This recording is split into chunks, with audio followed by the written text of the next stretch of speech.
2 వస్తుంది. ఇది గౌరవనీయులైనటువంటి ఉపామా గారు ఈ సమస్య గురించి మాట్లాడినటువంటి విధానం ఒకసారి చూడండి. 2021 జనవరి 27న అనుమానాస్పద రీతిలో చనిపోయాడు ఒక ఇంజనీరింగ్ విద్యార్థి. చనిపోయి సంవత్సరం అవుతున్న ఈ రోజుకి పోస్ట్ మార్టం రిపోర్ట్ ఇవ్వాలి. రాజీ బేరం కోసం అధికార పార్టీ నేతలు ప్రజాప్రతినిధులు తిరిగి ఏం మాట్లాడుతానంటే ఆవిడ తల్లి ఒప్పుకోలేదు. 7 లక్షలు కాదే, నా బిడ్డ ఎందుకు చనిపోయాడు చెప్పండి, ఆ దోషికి శిక్ష పడలే చేయనంటే ఈ రోజుకి ఆ దోషికి ఎవరు నిజంగా పవన్ కళ్యాణ్ గారు సినిమాల్లో నటించటం ఏమో నాకైతే తెలియదు, కానీ ఎందుకంటే నేను సినిమాలో చాలా తక్కువగా చూశాను ఆయన సినిమాలు. గోకులంలో సీత, కుటుంబ శంకర్, అత్తారింటికి దారేది, ఈ సినిమాలు చూశాను. కానీ ఈ సినిమాల్లో కొంత కామిక్గా కొంత సీరియస్ యాక్షన్ లేదు, కొంత కామెడీ చేసే యాక్షన్. కానీ అసలు నిజ జీవితంలోకి రాజకీయాల్లోకి వచ్చేటప్పటికి నాకు తెలిసి సినిమా ఫీల్డ్లో అత్యున్నతంగా ఇచ్చేటువంటి అవార్డు దాదా ఫాల్కే అవార్డు, ఇంకొంచెం పైకి వెళ్తే భారతదేశంలో దాటి ముందుకెళ్తే ఆస్కార్ అవార్డు. అసలు ఇవి 2 అవార్డులు రాజకీయాల్లో పెడితే నాకు తెలిసి రాజకీయాల్లో పవన్ కళ్యాణ్ గారు ఉన్నంత వరకు ఆయనకి తప్ప ఈ అవార్డులు ఇంకెవరికి రావు. అంటే నేను అతిశయోక్తిగా చెప్పటంలా. ఇప్పుడు సుగాలి ప్రీతికి సంబంధించి ఆమె కోసం మాట్లాడిన వీడియోలన్నీ వేస్తే మళ్ళీ అదేదో మిక్సింగ్ చేసినట్టు అవుద్ది, కాబట్టి నేను దాని జోలికి వెళ్ళను. అంటే ఒక మత్స్యకారు కుటుంబం కుర్రోడు, ఒక 18 సంవత్సరాల కుర్రోడు చనిపోయాడు. ఎఫ్ఐఆర్ కాపీ ప్రకారం అతను చంపబడ్డాడు. ఆ కుటుంబానికి 1 ఇయర్ అయినప్పటికి కూడా పోస్ట్ మార్టం జరగలేదని అప్పట్లో ఉన్నటువంటి సమస్య. ఈ సమస్యని మొత్తం జనసేన పార్టీ కార్యాలయం మొత్తం కూడా అసలు ఆ సమస్య కోసమే ఉండి ఆ సమస్యను పరిష్కారం చేసి గౌరవ ఉప ముఖ్యమంత్రి గారు మాట్లాడినటువంటి మాటలు అంటే మళ్ళీ ఇంకొకసారి వినిపిస్తాను రాష్ట్ర ప్రజలు. 2021 జనవరి 27న అనుమానాస్పద రీతిలో చనిపోయాడు ఒక ఇంజనీరింగ్ విద్యార్థి. చనిపోయి సంవత్సరం అవుతున్న ఈ రోజుకి పోస్ట్ మార్టం రిపోర్ట్ ఇవ్వాలి. రాజీ బేరం కోసం అధికార పార్టీ నేతలు ప్రజాప్రతినిధులు తిరిగి ఏం మాట్లాడుతానంటే ఆవిడ తల్లి ఒప్పుకోలేదు. 7 లక్షలు కాదే, నా బిడ్డ ఎందుకు చనిపోయాడు చెప్పండి, ఆ దోషికి శిక్ష పడలే చేయనంటే ఈ రోజుకి ఆ దోషికి ఎవరు ఈ రోజుకి దోషికి శిక్ష పడలా. ఆ విధమైనటువంటి ఎవ్వరికీ కూడా పోస్ట్ మార్టం రిపోర్ట్ ఇవ్వాల. గౌరవ ఉపామా గారి యొక్క ఆలోచన ప్రకారం పోస్ట్ మార్టం రిపోర్ట్లో దోషులు ఎవరో తెలుసుకోవాలా, దోషులు ఎవరో తెలియదు, ఆ నిందితులను పట్టుకోలేదు, వాళ్ళకి శిక్ష వేయించలేదు, పోస్ట్ మార్టం రిపోర్ట్ ఇవ్వలేదు కదా. ఎందుకు ఇవ్వలేదనే ప్రశ్నకి మీకు ఒక 5 నిమిషాల్లో సమాధానం దొరుకుతుంది. ఇదే దీని మీద ఇంకొకసారి మాట్లాడారు, అది కూడా విందాం సార్. సార్ ఆయన మాట్లాడింది విందాం సార్.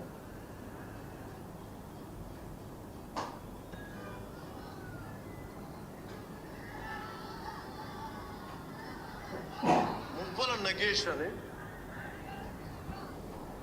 2021 జనవరి 27న అనుమానాస్పద రీతిలో చనిపోయాడు ఒక ఇంజనీరింగ్ విద్యార్థి. చనిపోయి సంవత్సరం అవుతున్న ఈ రోజుకి పోస్ట్ మార్టం రిపోర్ట్ ఇవ్వాలి. రాజీ బేరం కోసం అధికార పార్టీ నేతలు ప్రజాప్రతినిధులు తిరిగి ఏం మాట్లాడుతానంటే ఆవిడ తల్లి ఒప్పుకోలేదు. 7 లక్షలు కాదే, నా బిడ్డ ఎందుకు చనిపోయాడు చెప్పండి, ఆ దోషికి శిక్ష పడలే చేయనంటే ఈ రోజుకి ఆ దోషికి ఎవరు చంపాడు శిక్ష పడలా. పోస్ట్ మార్టం రిపోర్ట్ ఇవ్వాలి. 2 సంవత్సరాలైనా వాళ్ళ ఊరు నువ్వులు రేవు. ఆ తల్లికి నేను మాటిస్తున్నాను, ఈ రోజున ఆ దోషులకి శిక్ష పడేలా మేము చేస్తాం. ప్రభుత్వాన్ని తీసుకురండి, ప్రభుత్వాన్ని తీసుకురండి, ఆ దోషులకు శిక్ష పడేటట్టు చేస్తా. ఆ మంత్రి వైసీపీ మంత్రి అన్నాడంటే నాకు ఆవిడ చెప్తా ఉంది, ఆయన బిడ్డ చనిపోయాడంటే ఏంటమ్మా రోజు వస్తావు, నేను బాకీ ఉన్నాను మీకు, నేను బిడ్డ చనిపోయి ఏడుస్తాను బాగుంది పెట్టగారా, ఓ 3 బస్తాలు బియ్యం ఇస్తాను పట్టుకులు, అదే కాంప్రమైజ్. బిడ్డ చనిపోయిన దానికి న్యాయం అడిగితే వాళ్ళు అడిగింది ఏంటంటే, వాళ్ళు చెప్పింది ఏంటంటే వెట్టకారంగా ఓ 3 బస్తాలు బియ్యం ఇస్తాను పో. ఇది కడుపు మండే విషయం కదా. ఏం చేయాలి, ఏం చేయాలి, ఇంకోసారి మీరు గెలిపిస్తారా ఇలాంటి వాళ్ళు? అది పాప వాళ్ళకేం తెలీదు, వాళ్ళకేం తెలియక వాళ్ళకేం తెలియక వాళ్ళు ఏదో బాధితులను ఏదో మాట్లాడారని. ఎందుకు బాధితులను పట్టుకోలేదు, ఎందుకు నిందితులను పట్టుకోలేదు, ఎందుకు పోస్ట్మార్టం రిపోర్ట్ ఈ రోజు వరకు రాలేదు అంటే దానికి కారణం ఈ శివాని ఇంజనీరింగ్ కాలేజీ ఎండి ఎవరైతే ఉన్నారో, నిందితులుగా ఉన్న వాళ్ళు ఎవరైతే ఉన్నారో వాళ్ళు జనసేన పార్టీలో ఈ ప్రభుత్వం వచ్చిన తర్వాత జాయిన్ అయిన కారణంగా నిందితులను కాపాడేటువంటి ఒక బృహత్తరమైనటువంటి ప్రణాళిక మన గౌరవ ఒబామా గారు తీసుకున్నారు. తానేటి శ్రీధర్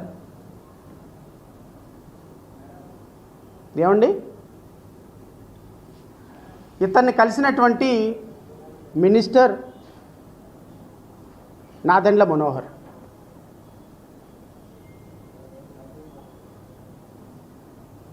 ఇంకా దోషులు ఎందుకు దొరుకుతారండి?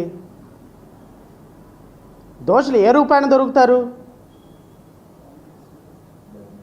100 కోట్ల రూపాయలు తీసుకొని జనసేన పార్టీలో నిందితుల్ని జాయిన్ చేసుకొని 100 కోట్ల రూపాయలు తీసుకొని నిందితులని జనసేన పార్టీ అధికారికంగా కార్యాలయంలోకి పిలిచి ఈ నిందితుడిని నిందితుడు అంటే కాలేజీకి సంబంధించినటువంటి యాజమాన్యాన్ని మీ ఎఫ్ఐఆర్ కాపీలో ఏ కాలేజీలో అయితే మర్డర్ జరిగిందో, ఏ కాలేజీలో అయితే ఆరోపణలు ఉన్నాయో, ఏ కాలేజీ యాజమాన్యం చంపింది అని బాధితులు ఆరోపిస్తున్నారో, ఏ కాలేజీ యాజమాన్యం అయితే దీంట్లో మర్డర్లో పార్టిసిపేట్ చేసిందని చెప్పినారో వాళ్ళని మీ యొక్క పార్టీలో అధికారికంగా జాయిన్ చేసుకున్నటువంటి ఉప ముఖ్యమంత్రి గారు ఇప్పుడు చెప్పండి సార్, మీరు మీ యొక్క రాజనీతి ఇదేనా?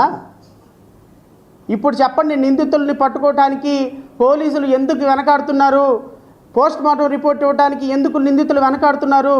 ఎందుకు ఆడుతున్నారు అంటే వీళ్ళు అధికారికంగా మీ పార్టీలో చేరి 100 కోట్ల రూపాయలు మీకు ఫండ్ ఇచ్చిన కారణంగా మీరు ఈ పార్టీకి సంబంధించి ఈ కేసుకు సంబంధించి ఎటువంటి ఆదేశాలు ఎటువంటి ఇన్వెస్టిగేషన్ చేపట్టొద్దు అని ఆదేశాలు మౌలికంగా మీరు జారీ చేశారు అనేది ప్రాథమికమైనటువంటి సమాచారం.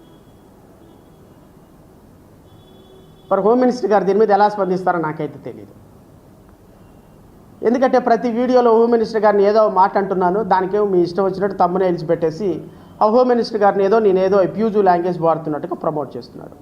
నేను మిమ్మల్ని హోమ్ మినిస్టర్ గారిని కూడా కోరుతున్నాను, అమ్మా నేను మాట్లాడేది కేవలం వ్యవస్థ పట్ల, మీరు హోమ్ మినిస్టర్గా ఉన్నారనే దాని పట్ల తప్ప వ్యక్తిగతంగా నేను మాట్లాడటంలా. మీరు తమ్మనేలు చూసి మోసపోయి ఫీల్ అవ్వమాకండి. లోపలికి వెళ్ళి కంటెంట్ చదవండి. షడా శ్రవణ్ కుమార్ అనేటువంటి వ్యక్తి జై భీమరావు భారత్ పార్టీ అధ్యక్షుడు మిమ్మల్ని వ్యక్తిగతంగా ఏమైనా మాట్లాడితే మీరు కేసు కడతారో లేకపోతే లీగల్గా యాక్షన్ తీసుకుంటారో తీసుకోండి, ఐ డోంట్ మైండ్.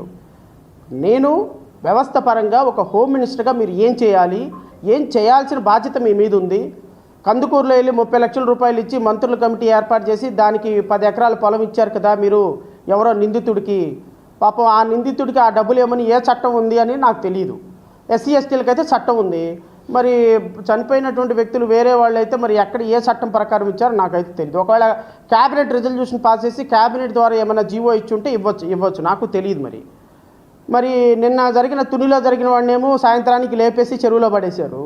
మరి అక్కడ ఎందుకు తీసుకొని వెళ్ళిపోయి అతన్ని జైల్లో పెట్టి రాచమర్యాదలు చేస్తున్నారో నాకైతే తెలీదు. అది మీరు డిసైడ్ చేసుకోండి. కానీ